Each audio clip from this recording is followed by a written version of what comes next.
தேவனே, இந்த நாளை காணச் செய்த உமது கிருபைக்காக உமக்கு நன்றி செலுத்துகிறோம் ஐயா. இப்பொழுதும் நாங்கள் வாசிக்கவும் கேட்கவும் போகிற அந்த வசனங்களை உம்முடைய கரங்களில் ஒப்படைக்கிறோம். இந்த வசனங்களின் மூலியமாய் நீர் எப்படி எங்களோடு பேச விரும்புகிறீரோ நீர் பேசும்.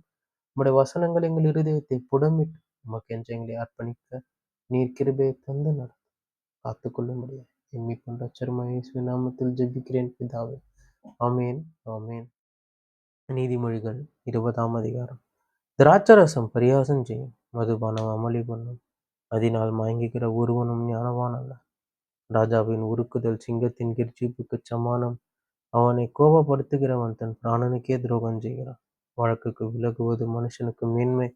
மூடனானவன் எவனும் அதிலே தலையிட்டுக் கொள்வான். சோம்பேறி குளிர்கிறது என்று உழமாட்டான். அறுப்பிலே பிச்சை கேட்டாலும் அவனுக்கு ஒன்றும் கிடையாது. மனுஷனுடைய இருதயத்தில் உள்ள யோசனை ஆழமான தண்ணீர் போல் இருக்கிறது. புத்திமானோ அதை மொன்றெடுப்பான். மனுஷர் பெரும்பாலும் தங்கள் தயாளத்தை பிரசித்தப்படுத்துவார்கள். உண்மையான மனுஷனை கண்டுபிடிப்பவன் யார்? நீதிமான் தன் உத்தமத்திலே நடக்கிறான். அவனுக்கு பிறகு அவன் பிள்ளைகளும் பாக்கியவான்களாயிருப்பார்கள். நியாயாசனத்தில் வீற்றிருக்கும் ராஜா தன் கண்களினால் சகல பொல்லாப்பையும் சிதற பண்ணுகிறான்.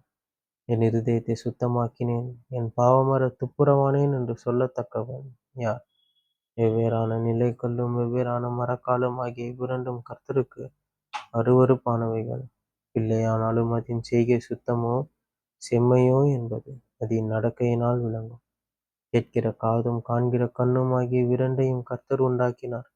தூக்கத்தை விரும்பாதே, விரும்பினால் தரித்திரன் ஆவாய். கண் விழித்திரு, அப்பொழுது ஆகாரத்தினால் திருப்தி ஆவாய். கொல்லுகிறவன் நல்லதல்ல நல்லதல்ல என்பான், பொய்விட்டு பின்போ மெச்சிக்கொள்வான். பொன்னும் மிகுதியான முத்துக்களும் உண்டு, அறிவுள்ள உதடுகளோ விலை உயர்ந்த ரத்தினம். அந்நியனுக்காக பிணைப்பட்டவனுடைய வஸ்திரத்தை எடுத்துக்கொள். அந்நிய ஸ்திரீயை நிமித்தம் அவன் கையில் ஈடு வாங்கிக்கொள். வாஞ்சனையினால் வந்த போஜனம் மனுஷனுக்கு இன்பமாயிருக்கும், பின்போ அவனுடைய வாய் பருக்கை கற்களால் நிரப்பப்படும். ஆலோசனையினால் எண்ணங்கள் ஸ்திரப்படும். நல் யோசனை செய்து யுத்தம் பண்ணு. தூற்றிக்கொண்டு திரிகிறவன் ரகசியங்களை வெளிப்படுத்துவான். ஆதலால் தன் உதடுகளினால் அலப்புகிறவனோடு களவாதே. தன் தகப்பனையும் தன் தாயையும் தூஷிக்கிறவனுடைய தீபம் காரிருளில் அணைந்து போம். ஆரம்பத்தில் துரிதமாக கிடைத்த சுதந்திரம் முடிவிலே ஆசீர்வாதம் பெறாது. தீமைக்கு சரி கட்டுவேன் என்று சொல்லாதே. கர்த்தருக்கு காத்திரு, அவர் உன்னை ரட்சிப்பார். வெவ்வேறான நிறைக்கற்கள் கர்த்தருக்கு அருவருப்பானவைகள். கள்ள தராசு நல்லதல்ல. கர்த்தராலே மனுஷருடைய நடைகள் வாய்க்கும். ஆகையால் மனுஷன் தன் வழியை அறிந்து கொள்வது எப்படி? பரிசுத்தமானதை விழுங்குகிறதும் பொருத்தனை செய்த பின்பு யோசிக்கிறதும் மனுஷனுக்கு கண்ணியா இருக்கும். ஞானமுள்ள ராஜா துன்மார்க்கனை சிதறடித்து அவர்கள் மேல் உருளையை உருட்டுவான். மனுஷனுடைய ஆவி கர்த்தரால் தந்த தீபமாயிருக்கிறது. அது உள்ளத்தில் உள்ளவைகளை எல்லாம் ஆராய்ந்து பார்க்கும். தயையும் சத்தியமும் ராஜாவை காக்கும். தயையினாலே தன் சிங்காசனத்தை நிற்க பண்ணுவான். வாலிபரின் அலங்காரம் அவர்கள் பராக்கிரமம். முதிர்வயதானவர்களின் மகிமை அவர்கள் நரை. காயத்தின் தழும்புகளும் உள்ளத்தில் உரைக்கும் அடிகளும் பொல்லாதவனை அழுக்கறத் துடைக்கும் என்பதே. ஆமேன், ஆமேன்.